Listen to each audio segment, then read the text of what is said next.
Ladies and gentlemen of the jury. Kaylee Anthony was murdered by her mother, Casey Anthony. Casey should have called 911. Casey should have done the right thing. And that's what she's guilty of. Casey Marie Anthony, the jury of your peers, having found you not guilty. I really wish that none of this would have ever happened. TikTok, Casey Anthony wants you to follow her. Now she's a legal advocate in the legal field since 2011.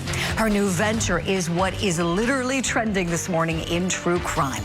And defendant Karen Reed is due back in court this morning for what could be a very big day for her defense team, as everyone is awaiting the judge's finding on whether the defense committed a fraud. Also this hour, we're spotlighting the murder case of Dee Warner, her stepson, just charged with helping his father in the murder case, according to police. Also this hour, the case of the Skelton brothers, now in the hands of the judge. The mom wants some closure, but the dad seemed like he couldn't be bothered. We're talking about how these parents are tipping the scales of justice. It's all coming up next for you right here on Opening Statements.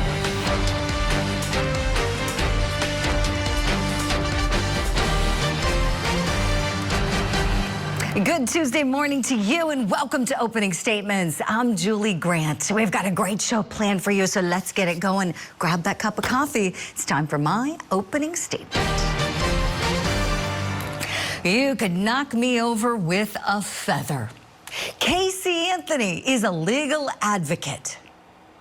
She says it's time to stand in the light and advocate for herself and for her daughter, Kaylee. She's on TikTok. She's talking all about it. So what comes next? Bill Cosby advocates for sex assault prevention? Come on. Those two despised defendants might be walking free, but that doesn't mean that crime victims advocacy and the movement wants their help. Advocating for Kaylee? Now? Now? Really? That beautiful angel needed an advocate back in June of 2008. Where were you then, Casey Anthony?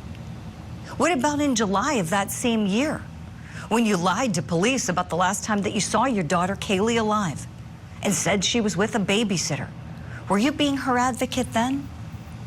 And what about when cadaver dogs picked up the scent of human remains in the trunk of your car?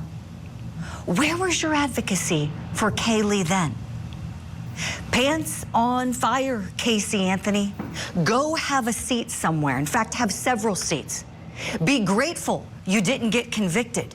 Be extra grateful you didn't get the death penalty. And be most grateful that, unlike your daughter, you are still able to enjoy the life that you were blessed with.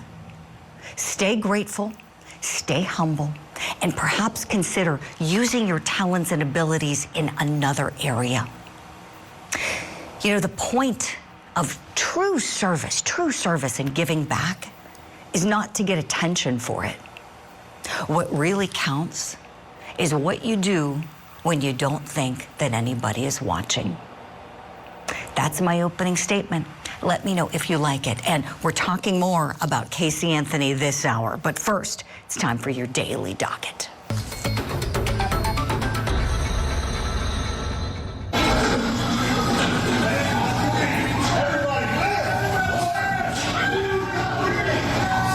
As Mariah grabs cake pops at the dessert station for her kids, the defendant barrels at full speed down Branchaw Road and makes a right turn into the club parking lot. Next hour, we're bringing you the trial of Marcella Chidester. She's charged with 2 counts of murder after police say she plowed through a children's birthday party. This case happened in Michigan. Perhaps you remember when it made national news. Now, we're delaying it by court order. This is just one of the cases that we're following today here for you on Court TV. In California, we're still following Monica Cementilli's trial, and she's apparently going to see some testimony from one of her co-conspirators allegedly today. The alleged hitman takes the stand today. That should be incredible testimony. It's going to start up at noon. And in Dedham, Massachusetts, we have got a hearing scheduled ahead of the April 1st trial date for defendant Karen Reed. And that is our top story this morning. We're keeping a close eye on the Massachusetts courtroom for you, where potential sanctions could impact the retrial of Karen Reed and the fight for justice for slain officer John O'Keefe. So did Karen Reed's defense team perpetrate a fraud on the court? Well, that's the largest looming question over this case. And Reed's defense team remains in limbo as they are denying the allegations of hiding information.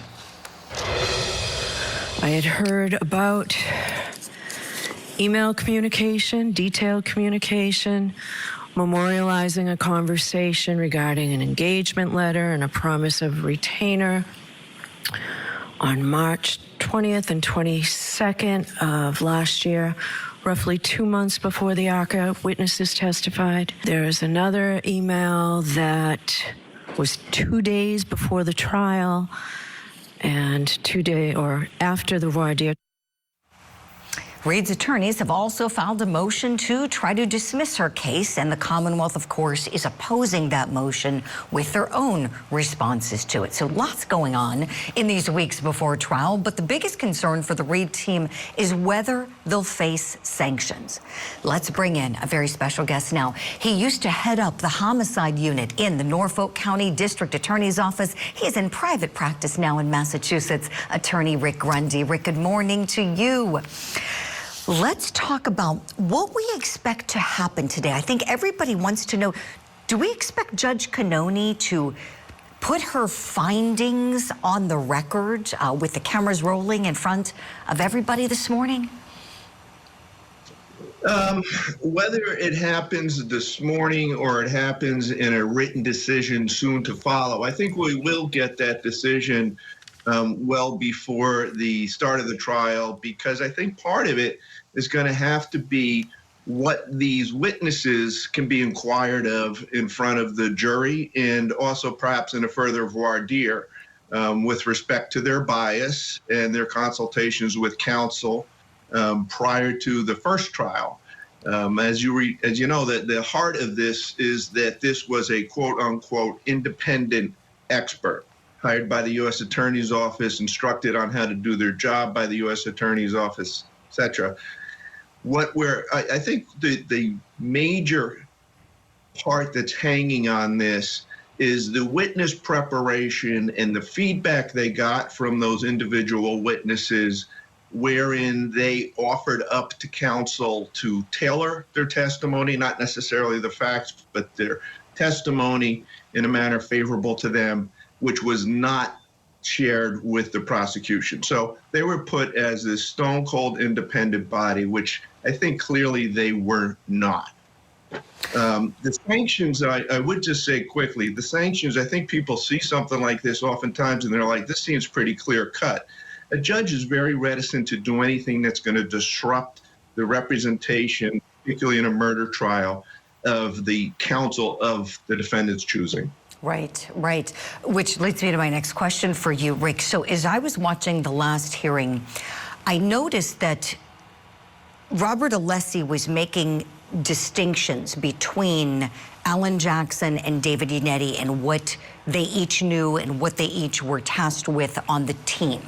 And it seemed to me that he was trying to make the point clear that Alan Jackson was the one primarily dealing with the ARCA experts, and there were things that David Yannetti didn't have knowledge of.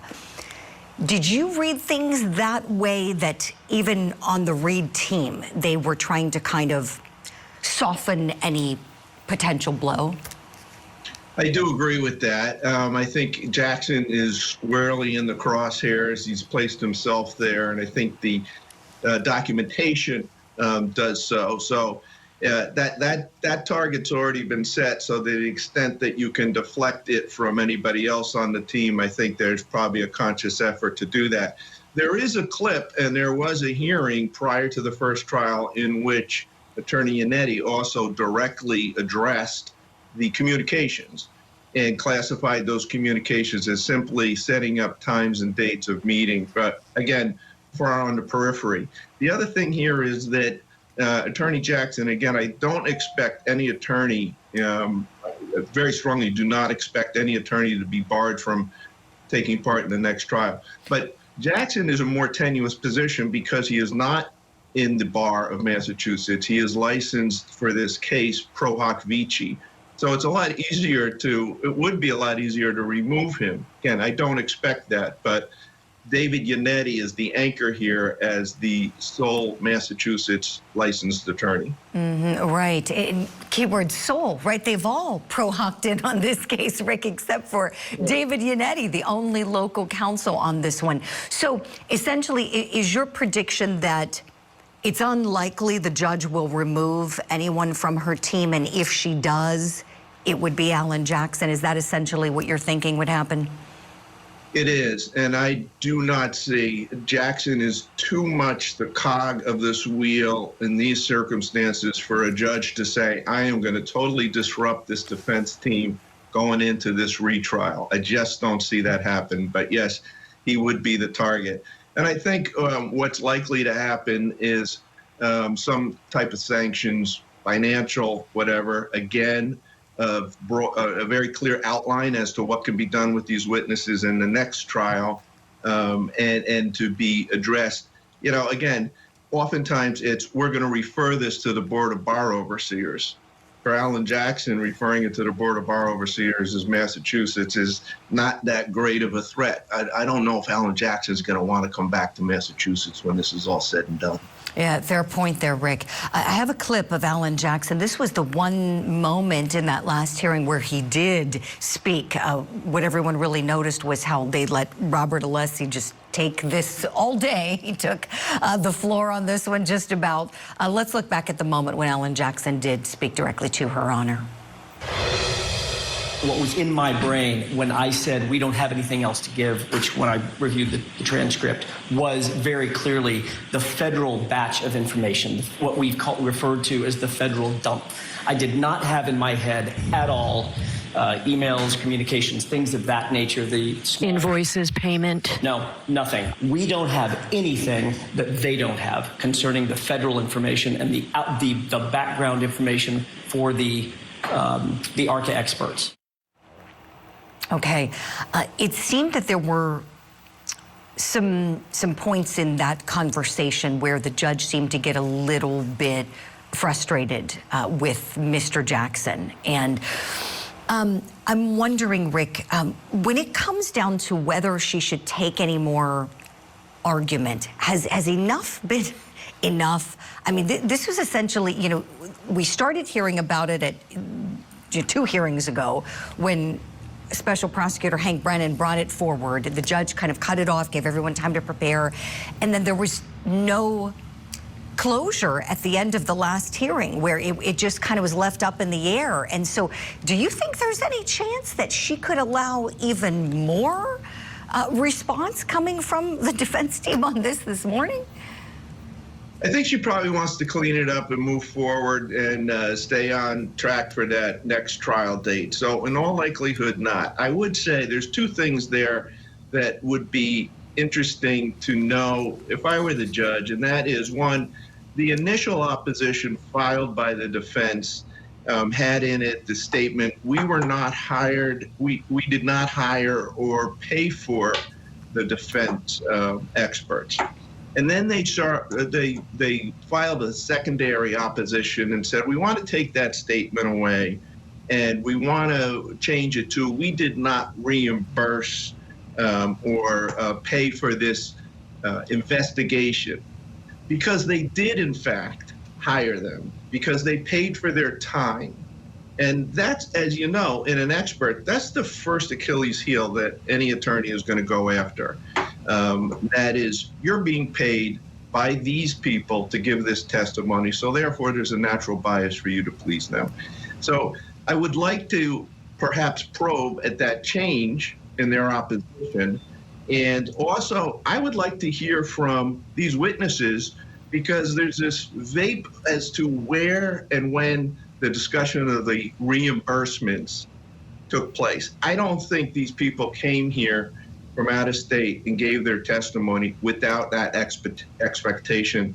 And I think the defense is trying to say that was the case. Right. And the prosecution pointed out that there were documented dates, that those experts documented for their work prior to getting on the stand. And so, I think the perfect point to end on, Rick, for anyone who has never worked in the legal system and doesn't understand, it's fine for experts to be paid. That is not the problem. That is not the issue. The issue is not disclosing it and making a different representation that they were wholly independent. So, and also the time the check comes in, that's another, I keep saying, whoa, it came after the fact.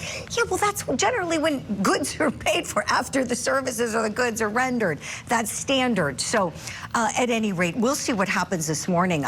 9 o'clock is the scheduled time. Rick Grundy, I know we need to let you get off to court and handle your own cases. Thank you for making time for us and weighing in on this one for us. My pleasure. Coming up next here on Opening Statements. When she can't get out of the corner that she has painted herself into.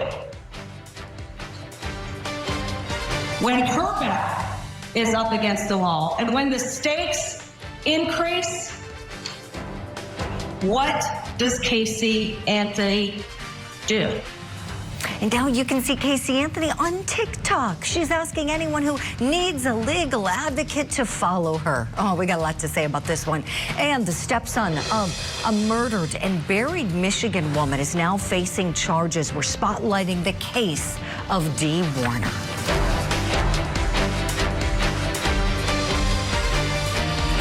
Race was in the undercurrent of this case from the beginning. They saw this as a chance to really put the system on trial. This stuff about playing a race card is preposterous. The race factor was huge. This is right after Rodney King. The racial division was so great that people saw the facts differently. Trial and Error. Why did O.J. win? A Court TV original series. New episode Sunday night, 8 Eastern and Pacific. Only on Court TV. Casey was raised to lie. This child, who at 8 years old, learned to lie immediately.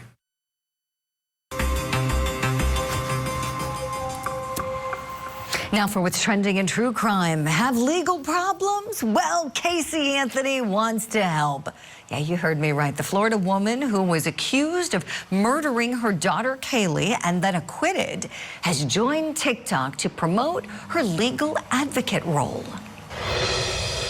I am a legal advocate.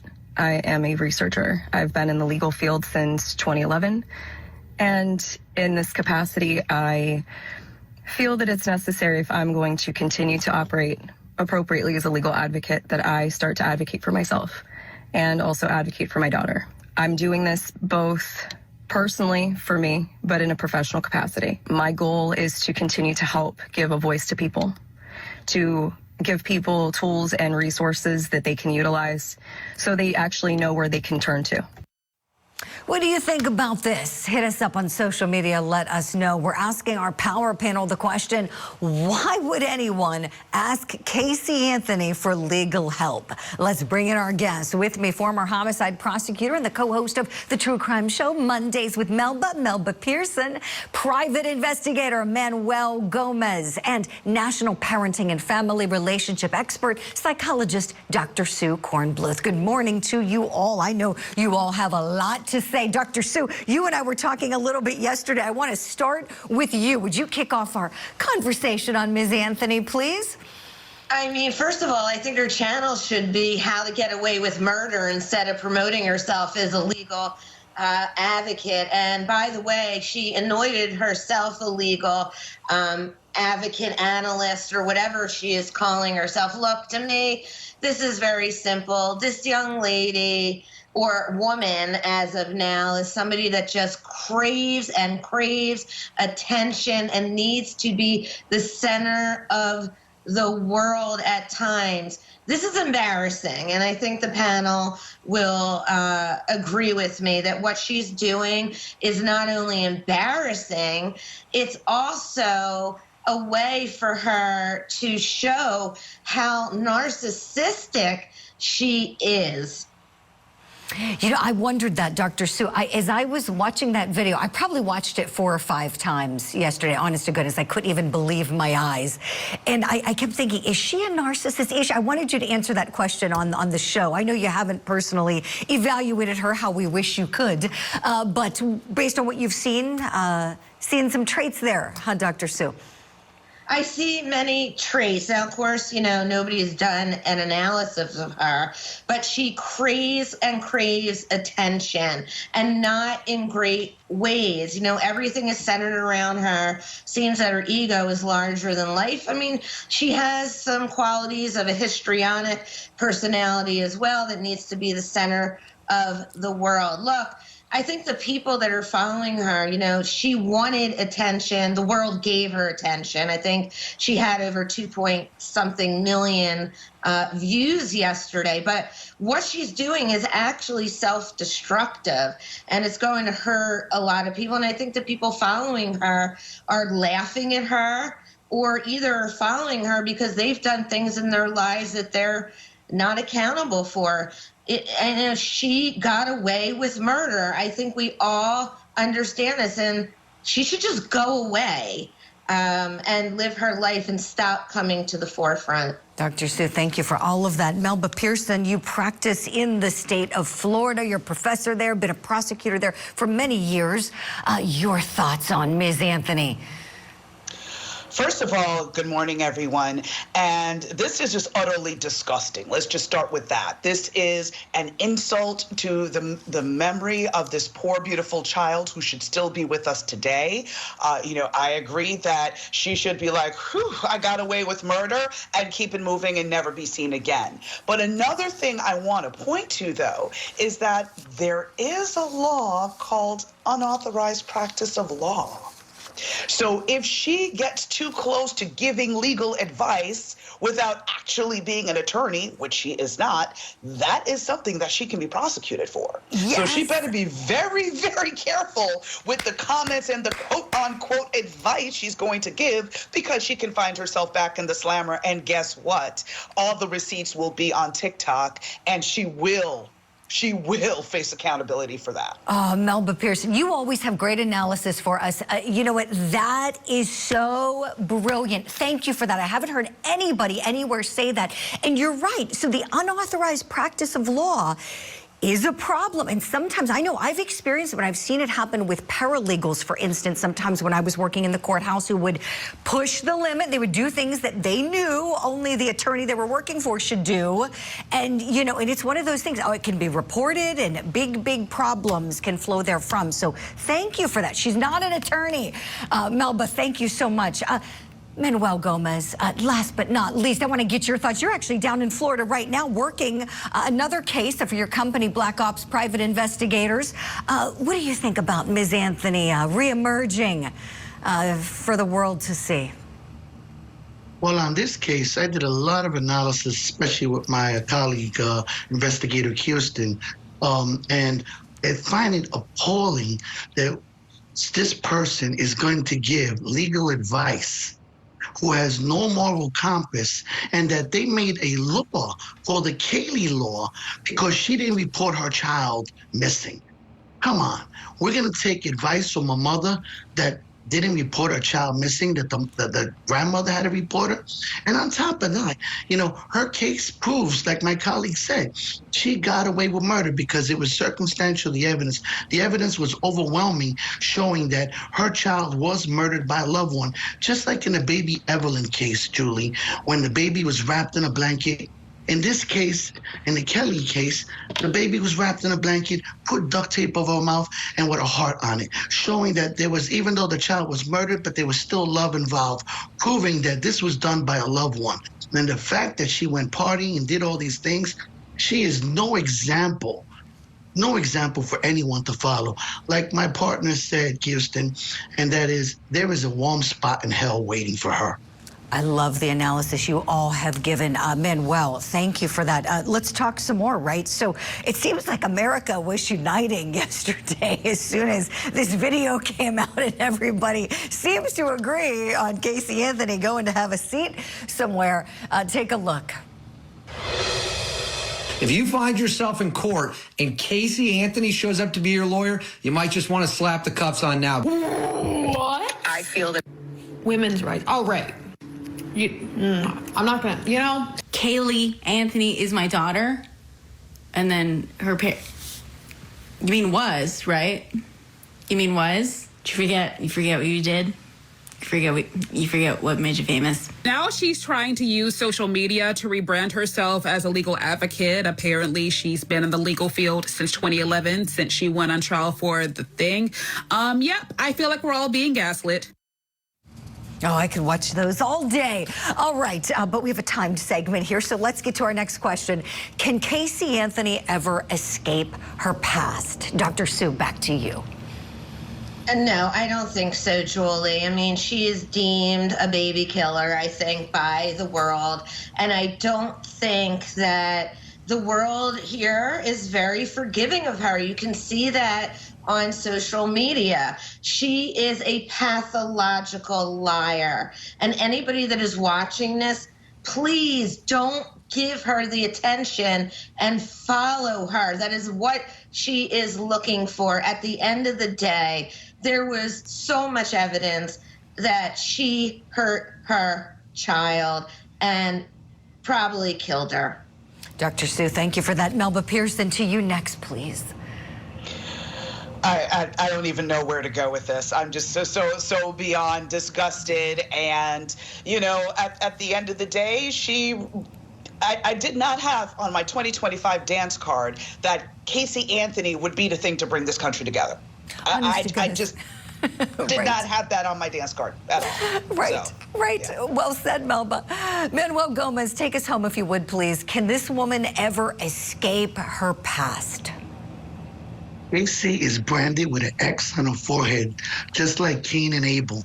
Okay, she's permanently there. No one will forget. And like my colleague said, there is no doubt in my mind that her narcissism is going to cause her to overstep her bounds and give legal advice. I look forward to the day that she is incarcerated. Manuel Gomez, it may happen. Who knows? We shall see where she goes next. She's young. She's got a lot of years left. And I think if she wants to go help, she should do it quietly, without looking for attention, without looking for praise. Do the good work when no one is looking. All right, we'll leave it here for now, but I'm so happy you all are coming with us as the show rolls on. When we return, we're talking about the stepson who's been accused with helping in a Michigan murder case. The victim is his stepmother, Dee Warner. We'll talk about this big development and how the parents of the Skelton boys could be tipping the scales of justice in the death investigation. Tell me for the record now if you'd like to stay or go. Yeah, I'm going to go. I mean, everyone else has got lawyers. I don't. I'm at a disadvantage. Anything I say is going to make a difference.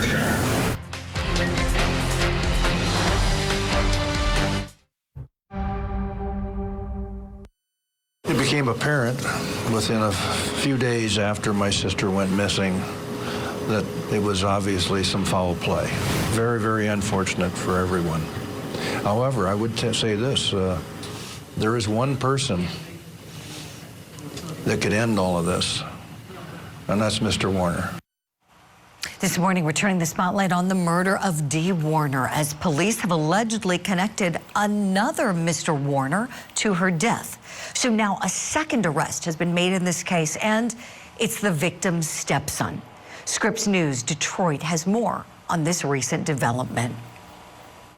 Well, I've been hoping he'd been arrested for quite a while because I've always believed that that he had information. Greg Hardy is Dee Warner's brother. The mother of 5 was last seen near her home in Tecumseh back in 2021. Dee's family say they believe she was a victim of domestic abuse. After years of searching for her body, in August of 2024, police found Dee's remains in a sealed tank on her husband Dale Warner's property in Lenawee County. I spoke to Hardy back in August when his sister's remains were found. It was relieving that we finally accomplished something after 3.5 years of a really steep uphill climb. Dale was charged with Dee's murder, and he is currently awaiting trial. Now his son has been arrested and is expected to be arraigned on Monday. It's not clear what his son will be charged with. There is a need to make sure that these people pay for what they've done. Hardy says he and the rest of Dee's family are hoping justice will come soon in Dee's murder. I mean, there's not been justice yet because there's been no conviction. And now we have another potential. Well, we have an arrest, we know that for sure, but we have to figure out exactly what these charges are going to be. Greg Hardy tells me he plans to be at every court hearing that has to deal with his sister's murder. Now, Dale Warner says he has nothing to do with his wife's murder. His trial is expected to start in September. In the newsroom, Tiara Braddock, 7 News Detroit. All right, so Jerron Dale Warner. Look at him. This is his mugshot, arraigned on charges of tampering with evidence and accessory after the fact to a felony. The 28-year-old was given a bond of $125,000, entered a plea of not guilty on Monday. So now he becomes his father's co-defendant in this case, right? So dad's accused of the murder, and he's accused, Stepson to the victim is accused of helping dad after the fact. This is just awful. Let's bring in our guests and talk more about this case. Melba Pearson and Dr. Sue Kornblue standing by. I want to ask you both about how you see this playing out, the family dynamic here legally, and then in the household, the father-son relationship may be changing. So let's start with legally. Now, they're not just father and son, they're co-defendants. Melba Pearson, do you see these two going to trial together? Do you think it's possible the state may try to have stepson be a witness? If it was me as the prosecutor, I would want to flip the son, because and when I say flip, that would be making him a cooperating witness. Because when you think about the dynamic, it sounds like there was a history of domestic violence between the father and the victim. And so what may have happened here, and I'm just surmising, is that the father committed the murder and then pressured his son to help him cover it up, whether it be to move her remains or whatever the case may be. He could have been abusing his son while his son was a child, or all the way up into adulthood, because abusers don't necessarily discriminate, right? They may harm their partners, but they also may harm their children. So his son may have been in fear of him, and that may be why he cooperated. Any of those things are possible. Or he could just be plain old evil and just wanted to help his dad. We don't know. But I think exploring that opportunity to use the son as a cooperating witness would be a tremendous boost to the case, because he can speak to a lot of the nuances of what happened behind the scenes, whether or not this was something that was planned, whether this was a heat of passion, and exactly what steps were taken to basically hide the victim from being discovered for so long. Yes, Melba, you hit on so many important things. So just as a refresher for everyone, Dee Warner's body, wasn't found for some time, and then it was discovered. It was last August on the Warner family property in an old ammonia tank. I mean, kind of weird, but that's where she was hidden. And to your point about the assistance with the son that's being alleged on the property, not looking good for him. Great opportunity, as you pointed out, for the prosecutors. And he knows the history that seems like one of domestic violence. I have a clip I want to play for you both. And Dr. Sue, I'll come to you on the other side of this. This was from a pretrial hearing for Dale Warner, for dad, husband to Dee, the victim. And their text messages between Dee and a friend presented to the court prior to her disappearance, and they detail some of the violence in the home. Let's look. Listen, I tried to leave last night and he called me a and threw me at the dresser. Okay. 12 12/7/2020 at 11:34:07. Read that one. This message is sent from D. Warner to Amy Alexander. Yeah, I have a large goose egg on my head and a sore neck, but I'm okay. And the next one. Again sent from D. Warner to Amy Alexander. He turned into the devil. From D. Warner to Amy Alexander, I've never seen him this bad. Top of the next page. 12/7/2020 at 12:16. I literally thought he could kill me. Oh my, lots going on in this family. Dr. Sue, let's start with the relationship between Dee, the victim, and Dale, the accused husband. I mean, look, Julie, when those text messages are very telling, and whenever there is violence between two people, there is a possibility that murder could occur. You're looking at a family that has deep, deep secrets. And so this tells me that whatever has gone on in that home between possibly him and his son is also a secret as well. And you'll see, I think, as this comes out in court, that there are many secrets that have not been revealed. I feel awful for this woman in terms of what she has been put through. The only good news right now is that the husband is in jail for this, and I do hope that he is convicted because she did not deserve what happened here. One other thing that they had mentioned, Julie, was that there was a tracking device. I don't know if you heard this. I had read about it under her car wherever she went. And that is a clear sign of some domestic violence going on and the need for power and control over this woman at every moment of her life. So well said, Dr. Sue, so well said. Domestic violence, it knows no boundaries. It affects every class, every level of education, every age, every race. It doesn't matter who you are, what you do. We all are affected by it in some way. If it hasn't happened to us personally, it's happened to somebody we know. We'll leave it here for now and continue monitoring this case with the second Warner accused in the death of Dee Warner. All right, Dr. Sue Kornbluth, I know we've got to let you go. Thank you so much for everything this morning. Appreciate your time and your expertise. Melba's coming along with us. Want you to do the same, please. We're talking about the case of the Skelton brothers next. It's in the judge's hands. Their mom wants closure. Dad seemed like he couldn't be bothered. We're talking about the parents. How are they tipping the scales in the case?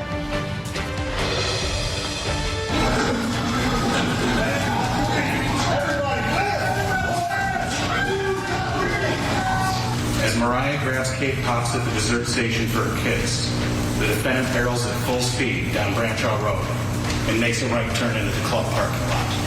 Oh my goodness, we are minutes away from very emotional testimony in the trial of a woman who allegedly killed 2 people when police say she barreled into a birthday party.